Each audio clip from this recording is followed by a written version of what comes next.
Bienvenue les copains dans votre émission digitale Retour Gagnant que vous pouvez retrouver sur notre chaîne YouTube et sur Max. C'est les vacances scolaires, c'est les vacances de Pâques. Qui dit vacances de Pâques dit repos bien mérité pour notre présentatrice adorée Anne Boyer que l'on salue, que l'on embrasse. Je suis le remplaçant, je vais essayer de faire de mon mieux, mais pour essayer de garder une forme d'équilibre, on s'est dit on va mettre du consultant, plus. C'est ma seigneurie Nicolas Escudé. Comment ça va, Nico? Bonjour Thomas, très bien. Bah oui, évidemment, très bien. On est ensemble pendant une grosse demi-heure avec un invité de marque dans quelques instants. On va revenir sur cette émission spéciale Monte-Carlo. Évidemment, on vient de vivre une 118e édition de folie. On s'est régalé avec nos équipes sur place. Il y a eu du beau temps, il y a eu de la grisaille, mais il y a eu surtout de sacrés souvenirs. On va revenir ensemble tranquillement là-dessus. Mais d'abord, je vous prends à froid. Je te prends à froid, Nico. Je sais pas comment on dit. On dit tu aujourd'hui? Ouais, tu. Ouais, on est tranquille. Tu. Ton souvenir de cette édition? Bon, il y en a plein. Les Français, départ de Richard, parcours d'Arthur et ce qu'il a pu produire, le petit couac concernant Hugo Humbert. Mais ce que je retiendrai quand même, c'est la victoire finale de Carlos Alcaraz et le niveau de jeu qu'il a pu atteindre à Monte-Carlo avec un début de saison pourtant qui a été compliqué pour lui. T'en as parlé, oui. Il y a eu plein de choses. Personnellement, je vais garder Ricci. On l'avait commenté ensemble d'ailleurs, le tout premier match contre Matteo Arnaldi. Ensuite, j'ai cassé les oreilles d'Arnaud Clément sur le deuxième match contre Daniel Altmaier. Il y avait 7-5-4, service à suivre pour l'Allemand. Et puis là, Ricci nous fait un dernier cadeau, un dernier frisson. Il a enchaîné les revers gagnants vintage, à l'ancienne. On y a cru. Ensuite, bon, il y a eu une toilet break un peu longue et puis le soufflet est retombé. Mais merci Richard pour ces dernières émotions sur ce tournoi très particulier pour lui qui avait gagné son premier match en 2002 ici. On a parlé pas mal de choses, mais le plus simple, Nico, c'est de refaire le film du tournoi, le récap, avec Sylvain Michel pour vous narrer tout ça et au montage Alex Rougette. C'était un beau tournoi, belle cuvée. Il a reçu l'hommage qu'il mérite. Je suis quand même heureux du tournoi, d'avoir la chance d'avoir une wildcard, d'avoir pu gagner un match difficile, de faire 3-7 aujourd'hui. C'est sûr que le parcours est pas si mauvais pour moi. Dernier Monte-Carlo 23 ans après le premier pour Richard Gasquet. Une victoire contre Arnaldi avant de céder face à Daniel Altmaier, non sans résister. Ça joue et ça passe. Quelle finale en apothéose de Richard Gasquet. Non, ça pouvait pas se terminer en 2 petits sets cette histoire. Profitons, dans quelques semaines à Roland-Garros, Gasquet mettra un terme à son aventure de joueur professionnel.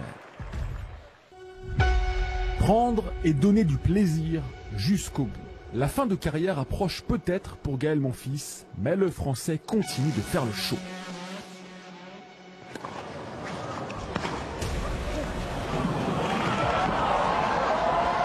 Doublé. Oh, quel point! Le point pour l'instant du tournoi. Fin de parcours également au deuxième tour contre Andrei Roublev. Un petit peu de déception à la fin, mais c'est ça le sport. Il faut apprendre et continuer à s'entraîner pour essayer que la prochaine fois prendre les meilleures décisions au bon moment. Lui a été méconnaissable. Novak Djokovic, surclassé par Tabilo, comme à Rome, un an plus tôt. Balayé Novak Djokovic, qui était là sans être là, vraiment. I don't know, just horrible feeling to play this way and just sorry for all the people that have to witness this. Mais qu'arrive-t-il au numéro 2 mondial? Depuis sa finale en Australie, Alexander Zverev enchaîne les contre-performances. Lutte acharnée contre Matteo Berrettini. Oh, ça, alors là, oui, d'accord. Mais défaite en 3-7 dès son entrée en lice. Dynamique inverse pour Arthur Fils, 3e quart de finale de suite en Masters 1000, après avoir étrillé Roublev et fait vaciller Carlos Alcaraz.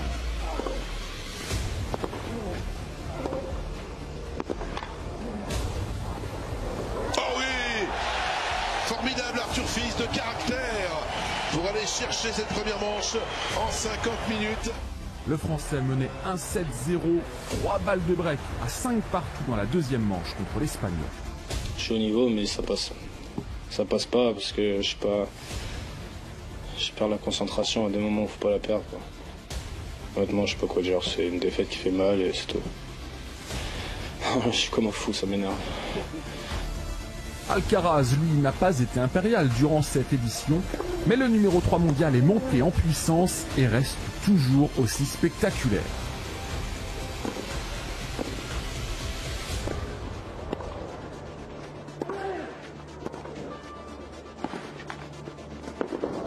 Elle lui a tout fait là, à peu près tout sur ce point, c'est magnifique.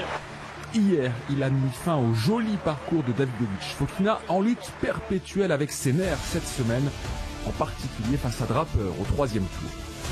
Today was a very roller coaster with my mind. I thought I was playing better, but my mind was like saying me a lot of bullshit. Le mental mis à rude épreuve aussi chez Lorenzo Musetti, l'Italien impressionnant de résilience. 4 fois mené un 7-0, à 3 reprises, il a même encaissé un 6-1 dans la première manche. It started to become annoying, losing the first set and then come back again, but if it works, I will do it the same tomorrow. Victoire épique notamment contre Tsitsipas et de Minaur pour s'offrir sa première finale en Masters 1000. Mais l'Italien a puisé dans ses réserves ce dimanche contre Alcaraz. Musetti remporte le premier set avant de flancher physiquement. Il n'y va pas, c'est terminé. Carlos Alcaraz remporte ce tournoi de Monte Carlo pour la première fois. 6e Masters 1000 pour l'Espagnol qui aura désormais remporté les 4 premiers de la saison. Bravo Alcaraz, bravo Nicolas Escudé, t'as gagné les pronos de la rédac. Hein. Musetti Alcaraz, fallait quand même le prévoir. Ouais, chapeau. Ouais, effectivement, moi j'avais coincé sur Musetti. Alors, c'est la première de Carlos Alcaraz qui s'inscrit peut-être dans une belle histoire monégasque. C'est son premier titre, lui qui n'avait pas de référence. Il avait une défaite en 2022. Il n'est plus qu'à 10 victoires de Rafael Nadal. On va y revenir tranquillement. Est-ce qu'il peut devenir le nouvel ogre de l'ocre? Mais il y a un autre homme qui a brillé, Nico, sur cette édition. On n'en a pas parlé dans ce film, mais on va en parler tout de suite. C'était sur le double. Il a écrit, lui, une énorme page de l'histoire du tournoi. C'est devenu tout simplement le premier monégasque à remporter le tournoi en double avec un breton, Manu Guinard. C'est Romain Arnéodo. Salut Romain, t'es avec nous. Sois le bienvenu sur Retour Gagnant. Salut à tous. Bravo. Alors là, il y a pas mal de choses à dire. On va d'abord revenir sur ce match, enfin sur ce parcours incroyable. Vous étiez wildcard avec Manu. Vous sortez les anciens numéros 1 mondiaux, Zeballos, Granollers au premier tour. Vous sortez les vainqueurs de l'Open d'Australie en demi, Liovara, Patton. Et puis cette finale qui a dû te rappeler de drôles de souvenirs. Parce qu'en 2023, avec Westbourne, tu avais eu déjà balle de titre. 2. Vous étiez passé à côté contre Dodi Krajicek. Et là, vous sauvez 2 balles de titre une nouvelle fois, mais cette fois-ci, ça tombe du bon côté. Raconte-nous un petit peu toutes ces émotions. Tu dois être encore sur ton petit nuage. Ouais, c'est complètement fou. Ouais. Je pensais pas pouvoir monter aussi haut une fois dans ma vie en termes d'émotions. Mais non, mais cette histoire avec ce tournoi est toujours incroyable parce qu'au final, je pensais qu'en 2023, j'avais laissé passer la plus belle chance de ma carrière, de ma vie. Et c'est vrai que je l'avais quand même assez mal vécu de perdre les 2 balles de match parce que la différence entre la finale et le titre, c'est quand même, ça a rien à voir. Et voilà, il y avait quelque chose qui me hantait depuis, c'était de pas avoir mon nom sur le marbre du country à Monaco. Et maintenant, je pourrais avoir mon nom sur le mur. Et ça, c'est vraiment une chose dont je vais être très fier. T'as fait pleurer le prince Albert qui était comme un dingue en tribune aux côtés de sa cousine Mélanie Antoinette de Massy, qui est la présidente de la Fédération monégasque de tennis. Pas peu fier, j'imagine. Ouais, faire pleurer le prince, c'est incroyable, mais tout le monde a pleuré. Voilà, j'avais mes parents, Mélanie, même moi, qui j'avais jamais pleuré de joie de ma vie au final. C'est la première fois. Donc c'était fou et voilà, on contrôle plus ce qui se passe après, on laisse juste exploser nos émotions. Mais je suis vraiment fier d'avoir réussi à conclure le match aussi parce que voilà, quand on arrive avec la balle de match, en fait, on se met un petit peu en danger aussi d'une certaine manière. Parce qu'on perd 6-1 le premier, on se dit bon allez si je perds 6-1, il n'y aura pas de regret et voilà, on était plus faible et tout ça. Et dès qu'on arrive à 8 partout au super tie-break, à 9-8 on va servir, on se dit là on peut vraiment le faire et on se dit il faut pas rater cette occasion et si jamais je la rate, je vais m'en vouloir voilà vraiment pendant très longtemps et réussir à le terminer, c'était une délivrance. J'ai toujours du mal à y croire. Mais en tout cas, les émotions et l'après-match avec toute ma famille et tout ça, c'était je suis même content voilà, aussi d'avoir procuré du plaisir absolument à tout le monde, tous mes proches ont été tous dans un état d'euphorie et ça, il n'y a que le sport qui peut nous faire vivre ce genre de choses, je pense. Nico, on l'a commenté ensemble cette finale. On a commenté salut Romain, bravo. Moi, j'avais juste une petite question. C'est comment s'est passée la collaboration avec Manu ? Vous, c'est quelque chose que vous aviez décidé de longue date. Vous avez pas forcément, j'ai l'impression, l'habitude de jouer régulièrement ensemble. Comment s'est passé le fait de s'aligner là sur Monte-Carlo ? Ouais, merci déjà. Et ça s'est passé un peu. En fait, on était en Australie tous les deux.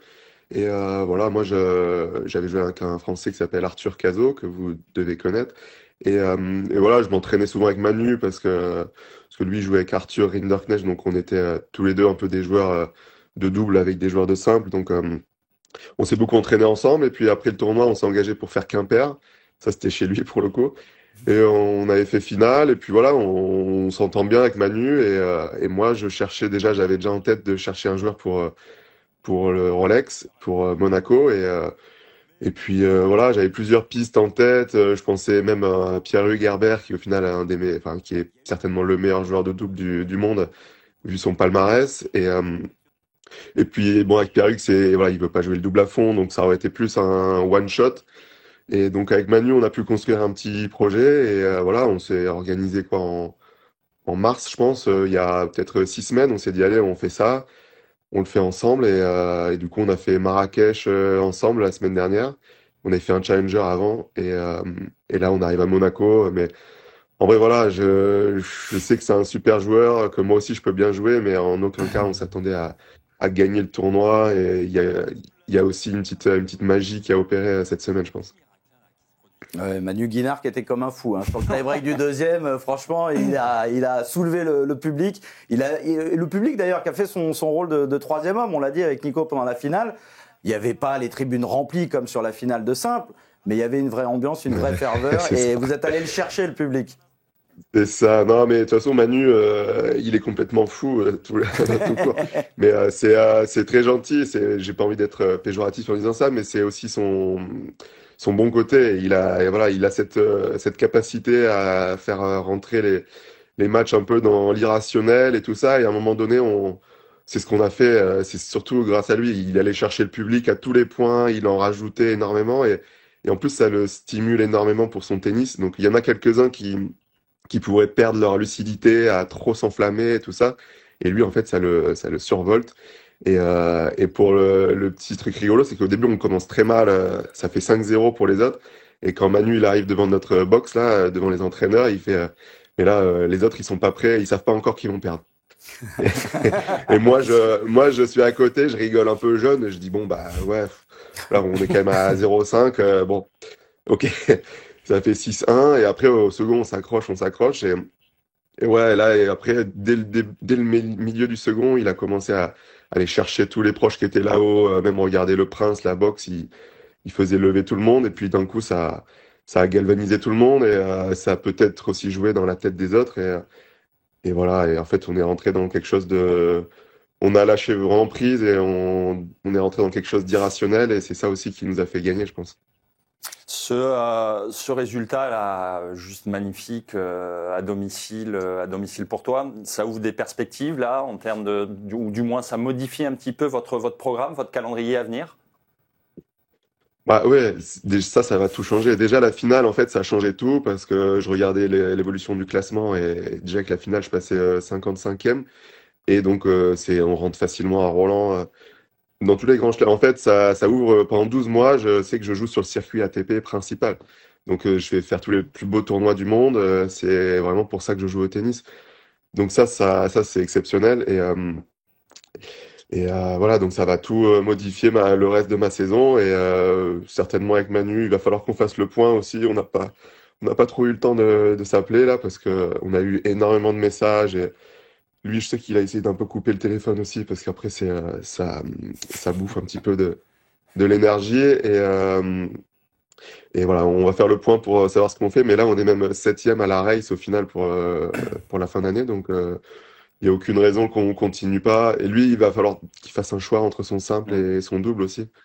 Donc ça, c'est voilà, on en discutera au calme, tranquille. En tous les cas, félicitations pour avoir renversé Julian Cash et Lloyd Glasspool, les Britanniques, qui eux, forcément, c'est un peu la soupe à la grimace. Pendant la cérémonie, on peut le comprendre. Surtout Lloyd Glasspool, ils ont été fair play, mais c'était forcément dur quand on a 2 balles de titre. Après, la subtilité du double. J'ai vu, mais j'étais dans la même situation il y a 2 ans. Donc là, pour le coup, j'étais un peu triste pour eux, mais en vrai, pas du tout. J'étais juste super content d'avoir gagné. Et j'ai fait tout mon speech à la fin et je me suis dit, il faudrait que je dise un petit mot pour les autres quand même. Donc je leur ai dit un petit truc, mais bon, je ne pensais pas.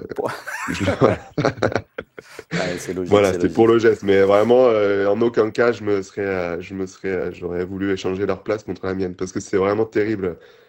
Voilà. J'avais pleuré aussi en 2023, mais en fait, c'était des larmes de stress et d'émotions qui sortaient, mais c'était un peu négatif. Et j'ai vraiment, pendant 6 mois ou même 1 an, j'y pensais, je pense, tous les jours de ces 2 balles de match. Et ça m'a vraiment fait du mal. Et chaque fois que je m'entraînais, que j'étais au retour, que je revivais le même point et tout ça, je me dis, j'aurais pu faire ci, j'aurais pu faire ça. Et voilà, je le vivais pas très bien. Et là, de me remettre en finale et tout ça, je suis vraiment content d'avoir pu, voilà, finalement, exorciser tous ces démons et d'avoir finalement. Voilà, je pensais jamais qu'en fait j'allais avoir encore une nouvelle chance d'être en finale et de le gagner. C'est vraiment que ça me dépasse un petit peu. Ouais. Et donc vous les avez renversés, ces Britanniques, en passant à côté du premier set. Les Britanniques, ils n'avaient pas eu la même mésaventure à Miami avant ? Ils ont perdu en finale contre Arevalo Pavic. Ils ont perdu en finale, mais je crois qu'ils avaient perdu 7-6, 7-6, donc facile. Moins. On rappelle cette subtilité du double, parce que quand on a parlé, Romain, vous passez à côté du premier set, il y a 5-0 très vite, mais il y a ce no-ad où ça aurait pu basculer. Je crois que sur les 5-0, il y a 2 jeux qui jouent en no-ad où c'est le relanceur qui choisit. Bon, ça joue sur un point. Bref, vous avez parfaitement renversé la situation. Et l'histoire n'est que plus belle. Romain, on sait que tu es le chouchou local à Monaco, à Monte-Carlo, au MCCC, au Monte-Carlo Country Club. Mais le grand public te connaît moins bien. On va essayer de revenir un petit peu sur la genèse de tout ça, sur ton parcours. Tu as 32 ans. Tu es français, tu es monégasque et français. Tu es né à Cannes.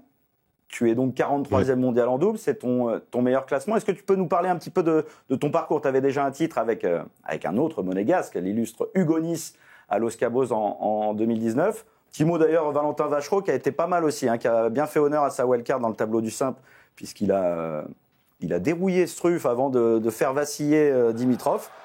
Bon, super édition pour le tennis monégasque.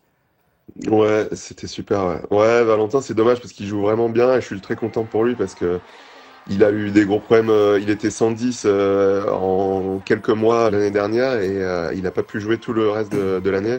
Il était blessé et là, il revient enfin. Il a la wildcard tableau et il avait chuté, je crois qu'il était 280 là et il gagne Enfin, il gagne un match dans le tableau qui est incroyable. Et même après, au deuxième tour, il joue Dimitrov. En plus, il avait une petite déchirure au triceps. Et finalement, il a tout donné. Mais après, à la fin, il avait vraiment mal. Il a un peu coulé. Mais je pense que sans ça, il aurait pu faire beaucoup mieux. Et voilà, en tout cas, c'est encourageant. Et lui, il est encore jeune. Il a tout le temps de progresser. Mais ça crée une belle énergie pour la Fédé monégasque et le tennis monégasque. Et voilà, j'espère que ça va aussi pouvoir débloquer pas mal de portes pour nous à Monaco et qu'on va pouvoir mettre en place plein de choses pour la formation et essayer d'avoir plein de jeunes aussi qui arrivent après. Et pour l'équipe de Coupe Davis avec Hugo Nice, Valentin Vachereau et toi, Romain. Alors, à quel moment tu rejoins la fédération monégasque ? Parce que, donc, on l'a dit, tu es né à Cannes, tu es français, tu es champion de France des 13-14 ans, à rappeler. Et tu décides de défendre les couleurs monégasques. Comment ça se joue, l'histoire ?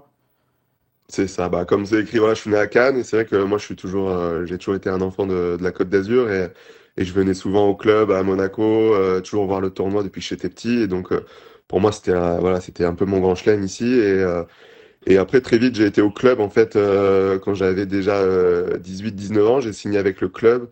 Et pour les matchs par équipe et c'est devenu mon club et en fait voilà la fédération on utilise la structure du fédération monégasque on utilise la structure du club et donc en fait quand j'étais fait le circuit fédéral français J'étais à Boulouris, après à l'INSEP, après à Roland-Garros. Et à 19 ans, j'étais blessé. Et donc, ça s'est arrêté avec la Fédé française parce que j'avais plus le niveau.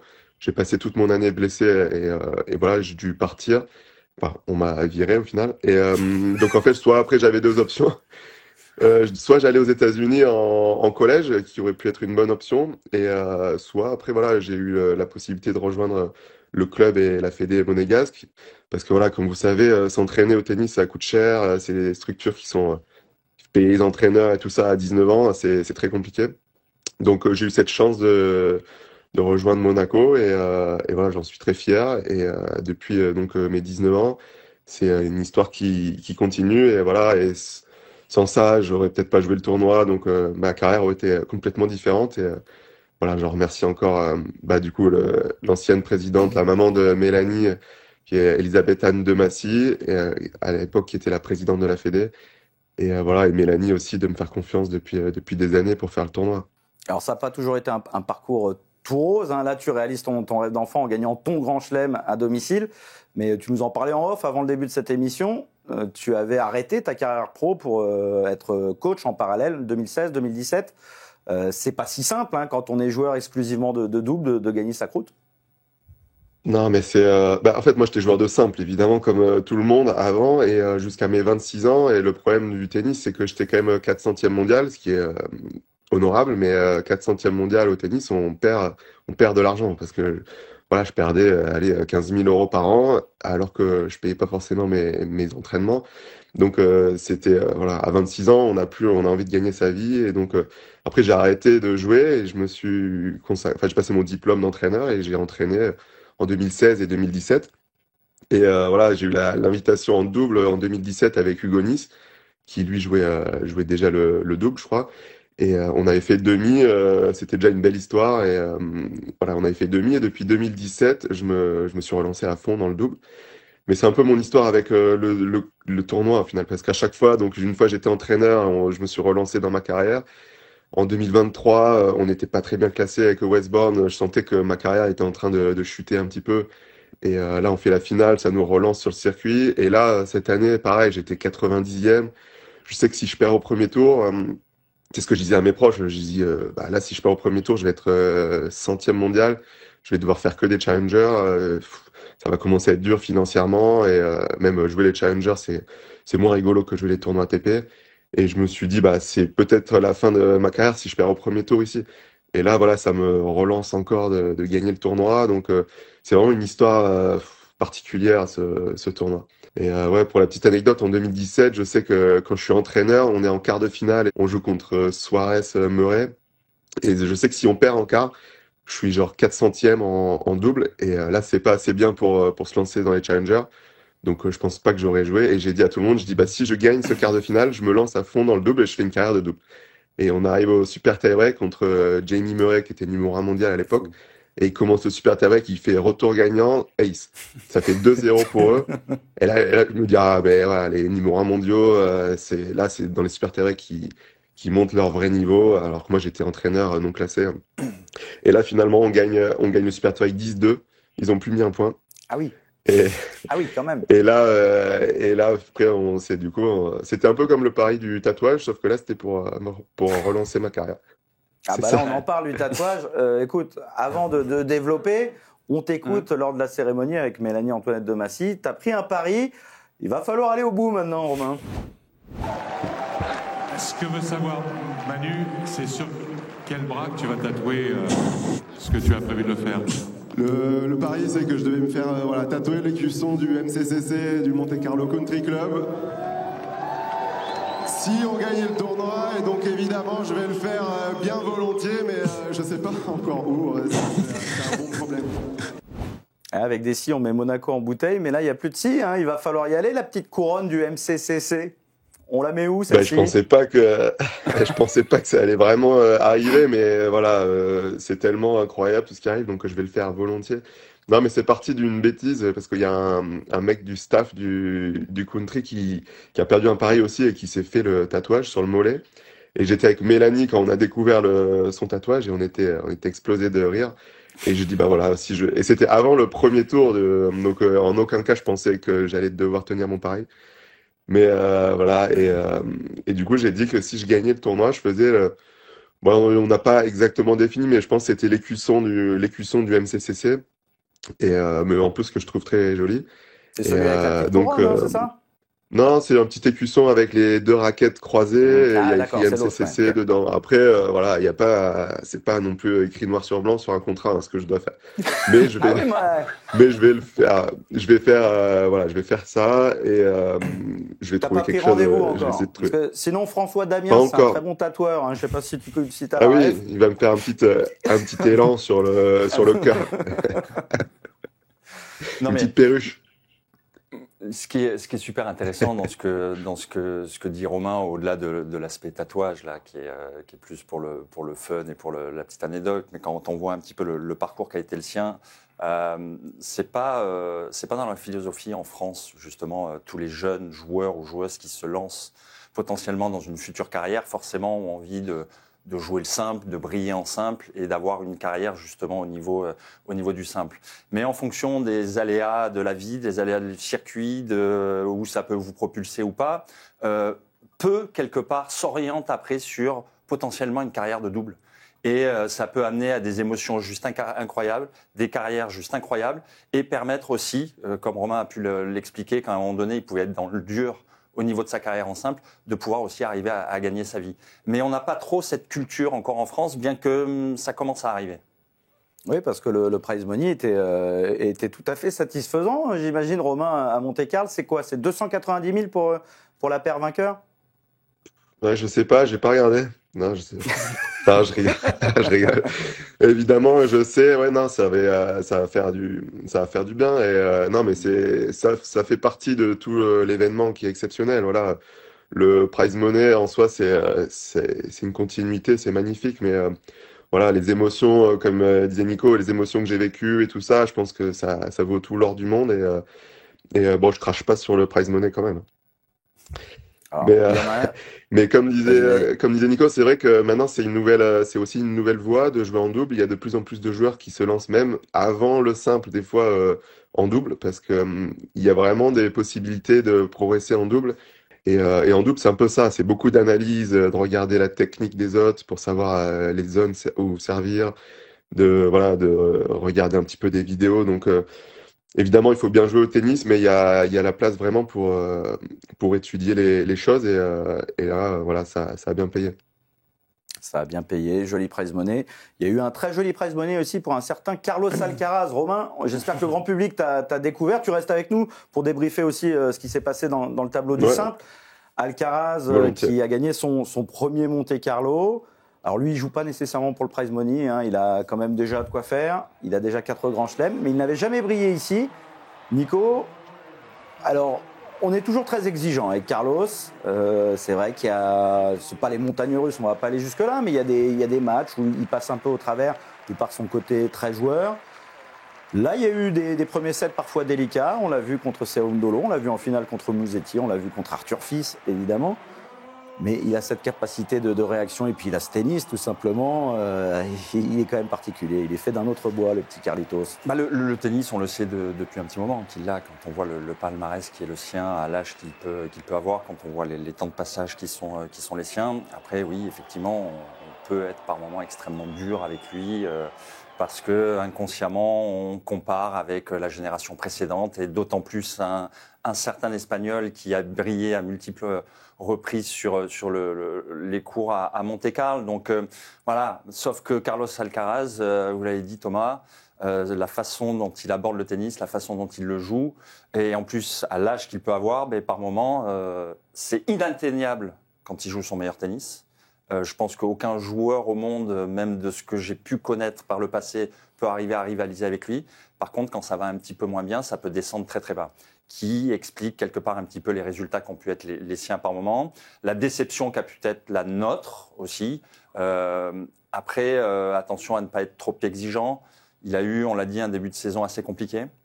Il a pris une chape de plomb un petit peu à partir du moment où Yannick Sinner s'est fait suspendre, de reprendre le flambeau, où tout le monde était là à attendre des résultats de lui juste phénoménaux, de éventuellement se rapprocher et atteindre éventuellement cette place de numéro 1. Il n'a pas réussi à l'assumer. Il avait un petit peu la tête à l'envers. Et c'est pour ça, tout à l'heure, en début d'émission, quand vous me posiez la question de savoir quelle est un petit peu l'image que je retiens, le fait qu'il aille gagné là à Monte-Carlo, quand on voit un petit peu comment il sort de cette tournée nord-américaine d'Indian Wells Miami. D'ailleurs, il l'a très bien exprimé en conférence de presse et sur les différentes interviews. Voilà, il a fallu que je me recentre, que je me ressource et que je reparte de l'avant. Et il l'a magnifiquement bien fait. Romain, c'est quoi, toi, ton regard sur Carlos? Parce qu'on a tendance à se poser cette question. Est-ce qu'on est trop dur, trop exigeant? Toi, c'est un joueur que tu admires? Ouais, mais en fait, ce qui est incroyable avec lui, c'est que moi, ça me choque. Enfin, c'est vrai qu'on essaie toujours de le comparer avec les autres. Donc, en fait, là, les autres, c'est tellement des machines, voilà, qui sont exceptionnelles que c'est la première erreur, c'est de devoir le comparer. Mais c'est que lui, il est exceptionnel aussi. Et moi, j'en parlais avec Manu dans le vestiaire pendant la finale, là, quand il a perdu 6-3. Et c'est vrai qu'en fait, on a l'impression que s'il joue à 80% de sa vitesse ou s'il met la balle 5-6 fois d'affilée dans le revers du gars, juste à 80%, il va gagner, il gagne 6-4 contre Musetti le premier. Et on a l'impression qu'il veut toujours être à 100% le pied au plancher et mettre que des lucarnes de toutes ses forces. Et j'ai dit, ça c'est pas possible, il est en train de perdre 6-3 alors qu'il avait le break, alors qu'il a juste à prendre un peu plus de marge dans ses coups et à juste sa qualité de frappe de 80%, ça suffit, quoi. Et finalement, en fait, je pense qu'il fait aussi un petit peu peur au mec et c'est aussi pour ça que je pense les gens l'aiment parce que voilà, il joue à fond tout le temps. Mais voilà, je pense qu'après, s'il voulait se rapprocher un peu plus de Nadal dans le style de jeu, il avait qu'à mettre un peu plus la balle dans le court et je pense que ça suffirait et courir. Mais voilà, c'est son caractère et moi je pense qu'il fait vraiment du bien au tennis de créer du jeu comme ça. C'est magnifique. Voilà, il s'en fout que ce soit balle de break ou pas, il y va à fond, il tente des choses et moi je l'adore en temps, il fait vraiment du bien au tennis.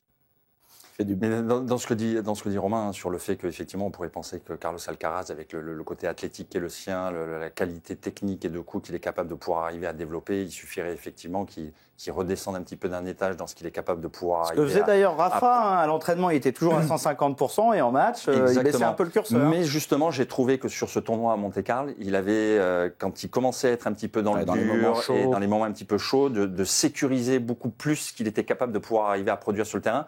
Contrairement à ce qu'on a pu voir, et je parlais de cette tournée nord-américaine, du début de saison, où à mon sens, il y avait pas mal de matchs là à Monte-Carlo, il n'y a pas si longtemps, pas sûr qu'il en soit sorti vainqueur. Oui, bon, en tous les cas, Carlos qui fait du bien au tennis et qui fait du bien au tennis espagnol, ils sont quand même pas malheureux. Hein. Il y a Rafa qui arrête, et puis derrière, il y a un Carlos Alcaraz qui débarque, qui gagne son premier Monte-Carlo. Là, on va le retrouver sur la tournée espagnole avec Barcelone et Madrid, où il a déjà bien brillé, puisqu'il a fait 2 fois le doublé 2022-2023. En Espagne, il est encore un peu plus imprenable. Il est à 25 victoires, 1 défaite. C'était contre Rublev l'année dernière. On peut s'attendre encore à une domination d'Alcaraz sur cette saison sur terre. Il est tenant du titre à Roland. Il avait fait finale au JO, porte d'Auteuil toujours. Là, il gagne Monte-Carlo. Le nouveau prince de la terre, ça ressemble quand même beaucoup à Carlos Alcaraz.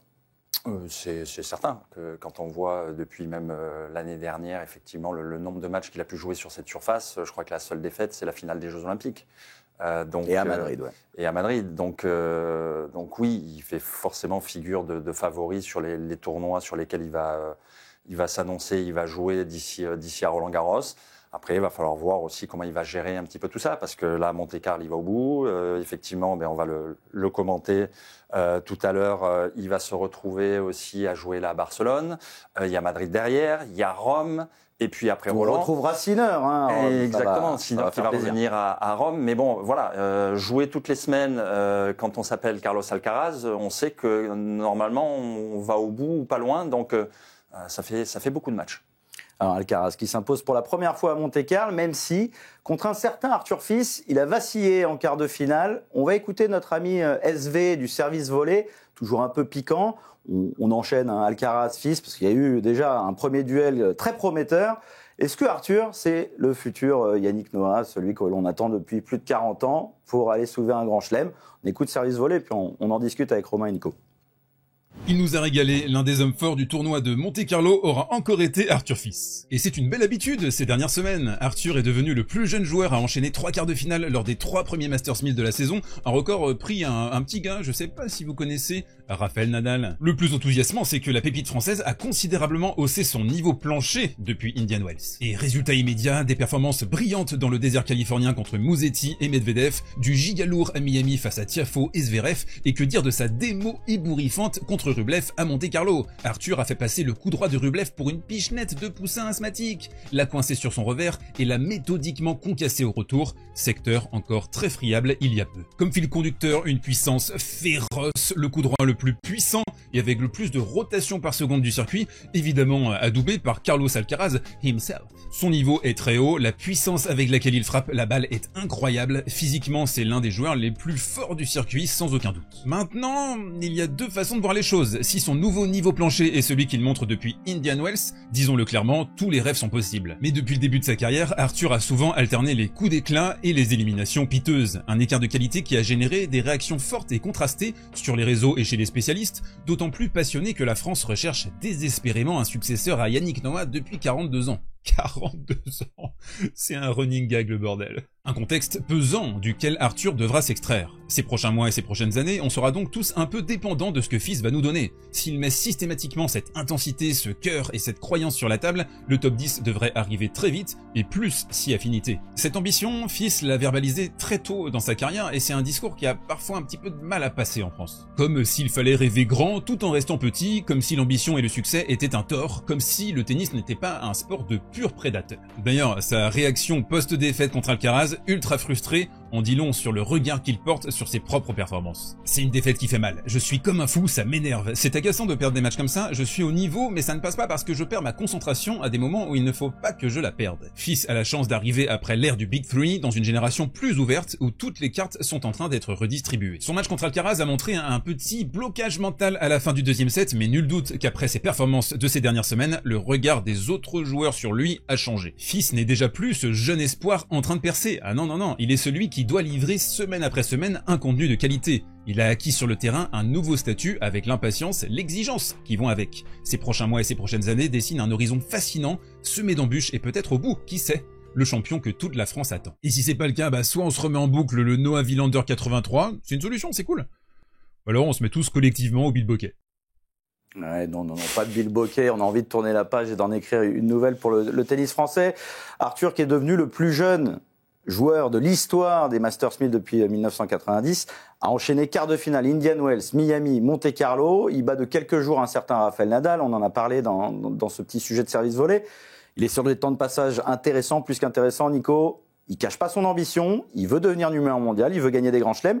D'abord, il y a le top 10 qui se rapproche. Qu'est-ce qui lui manque pour se rapprocher de ce top 10, si ce n'est 395 points ?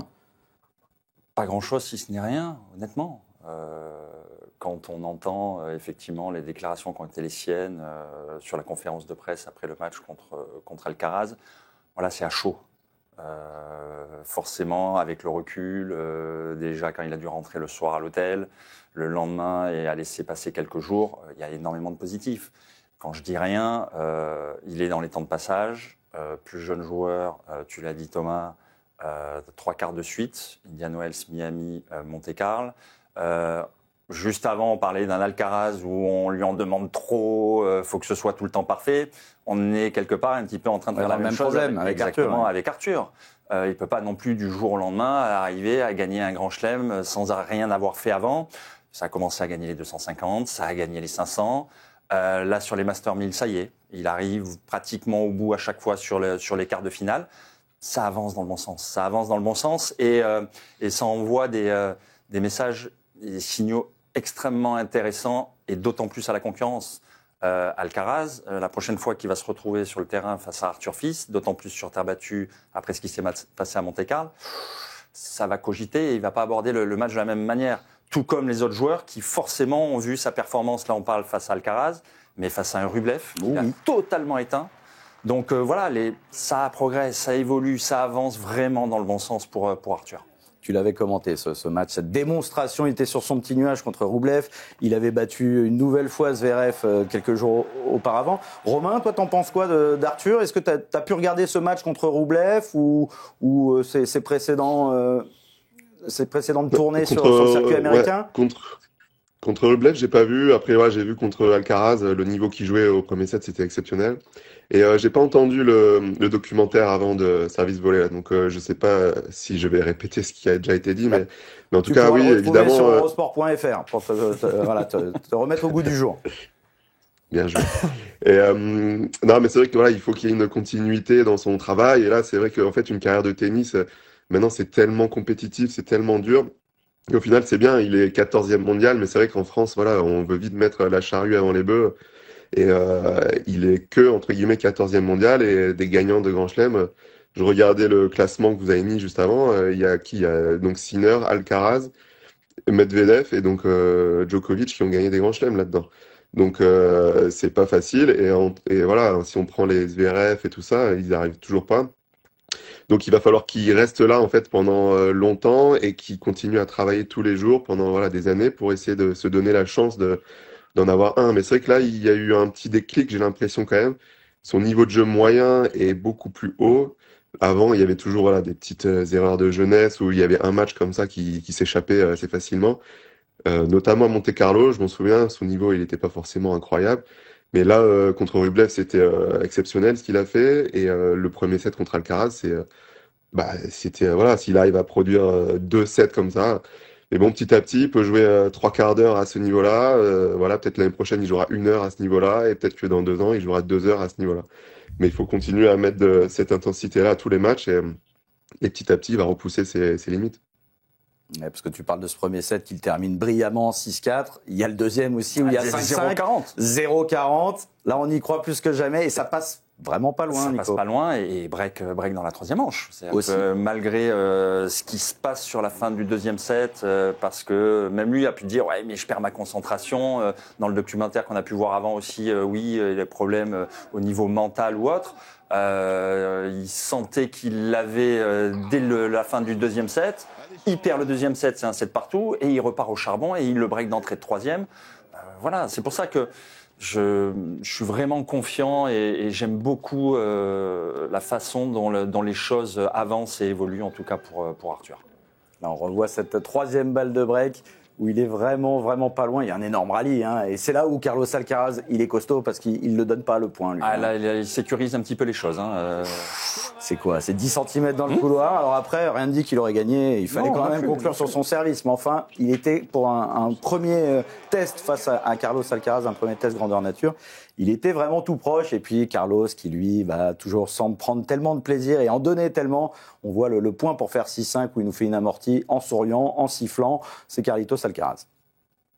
On sait tout dit, je crois, parce que ça fait à peu près 2h15 qu'on est ensemble, Romain, on me dit dans l'oreillette. Merci infiniment d'avoir partagé ce retour gagnant à nos côtés. Alors, si j'ai bien compris, on va te suivre sur au moins une saison complète sur les plus grands événements, avec Roland Garros qui arrive très vite. Excitation. Ça va me faire tous les gros tournois. Donc Roland, Wimbledon et tous les plus gros tournois, je pourrais les faire. Et ça, c'est sympa. Merci à vous en tout cas. Après avoir gagné ton grand chelem à la maison, et pourquoi pas s'interdire de rêver, aller gagner un grand chelem pour de vrai? Avec Manu Guinard, toujours, j'imagine. On va pas faire les Français classiques qui veulent toujours plus, toujours. Ouais, j'ai déjà gagné le tournoi, ça c'est fait. Ça c'est fait, j'ai gagné le tournoi déjà de Monaco, il est dans la poche et après on va continuer à prendre du plaisir déjà et puis après on verra où ça nous mène. En tous les cas, encore bravo Romain, franchement chapeau. Il a fallu attendre un malouin du TC Quimperlé, Manu Guinard, pour qu'un Monégasque soulève le trophée. L'histoire est vraiment belle après être passé si près en 2023. C'était avec Westborn, l'Autrichien. Bravo aussi à Nicolas Escudé qui a gagné les pronos de la rédaction sur ce tournoi du simple. Il fallait le voir, le Musetti Alcaraz. Je l'avais pas vu. J'avais pas vu Alcaraz non plus. J'avais vu Rude, moi. Il est dans le dur. Il servait pour le match contre Popiri. Je sais pas ce qui s'est passé, dis donc là. On le suivra à Barcelone parce qu'il y a un casting 5 étoiles. Il y a Casper Ruud, il y a Alcaraz, il y a Arthur Fils, il y a De Minaur. Il m'en manque un autre, une tête d'affiche, mais on va suivre ça ensemble. Tsitsipas, évidemment, qui lui aussi redescend au classement. Il a perdu ses points de son Masters 1000 de Monte-Carlo. Il était finaliste à Barcelone sur un ATP 500, donc il y a de gros points à défendre. On retrouve ça toute cette semaine ensemble. On va se passer une belle semaine ensemble, Nico, je crois. Oh que oui. Oui, oui. Merci encore une fois, Romain. C'était vraiment un grand plaisir de t'avoir avec nous sur Retour Gagnant. Il fallait quand même marquer le coup parce que elle était peut-être passée au travers des filets, cette finale du double. Elle était en exclusivité sur Max. Nous, on l'avait commenté avec grand plaisir avec Nico. On a eu peur pour vous et finalement, l'histoire n'était que plus belle. Et faire pleurer le prince Albert, ça, c'est quand même pas donné à tout le monde. Ouais, c'était incroyable. Et puis, on a bien fêté ça aussi. Donc là, on a fait la totale. C'était magnifique. Merci. N'hésite pas, hein, quand il y a le tatouage, #HomeOfTennis, Maison du tennis sur les réseaux. On suit ça, hein, on veut le voir, la double raquette du je pense MCC. que ça va, je pense que ça risque de tourner un petit peu quand même, parce que les gens ils aiment bien ce genre de petites anecdotes là. Donc voilà, ça va. Après, je suis pas pressé, je sais pas quand je vais le faire, mais en tout cas, je pense que vous serez au courant aussi. Oui, non, parce que c'est bien de faire le malin, mais après, faut prendre ses responsabilités. Merci beaucoup. Je vais assumer, j'assume toujours.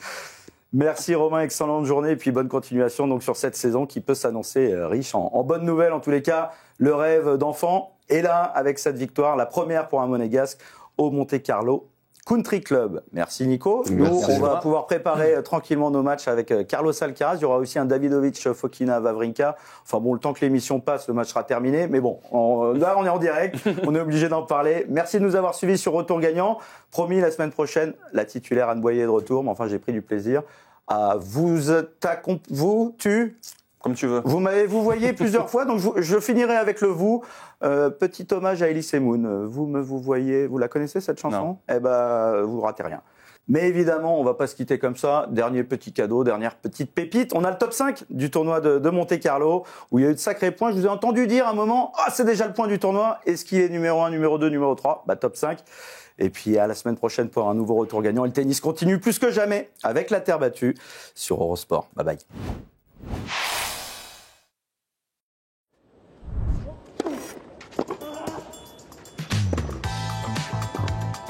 C'est bien joué. Elle est belle, elle est magnifique. Le lob est parfait et 2 balles de break en faveur de Musetti. Au meilleur des moments là. 15-4.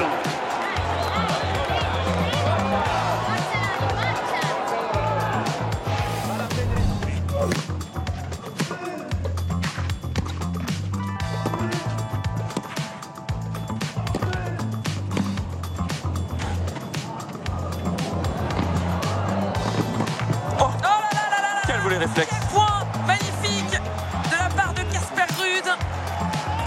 Toujours un peu trop gentil. Alexei Popyrin.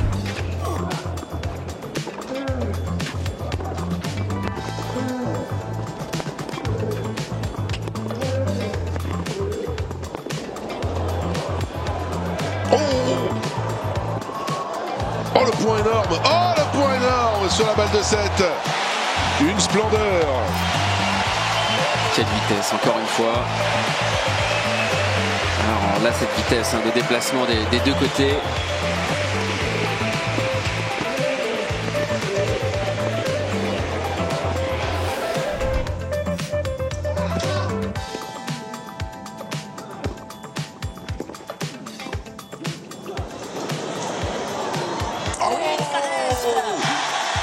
Elle est belle celle-là. Il l'a déposée littéralement sur la ligne. Regardez, elle est pleine ligne sur le replay. Fabuleux.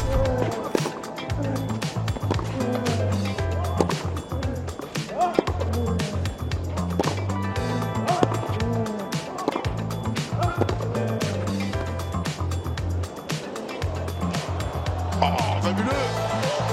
Elle est sur la ligne. Et encore un coup de malade.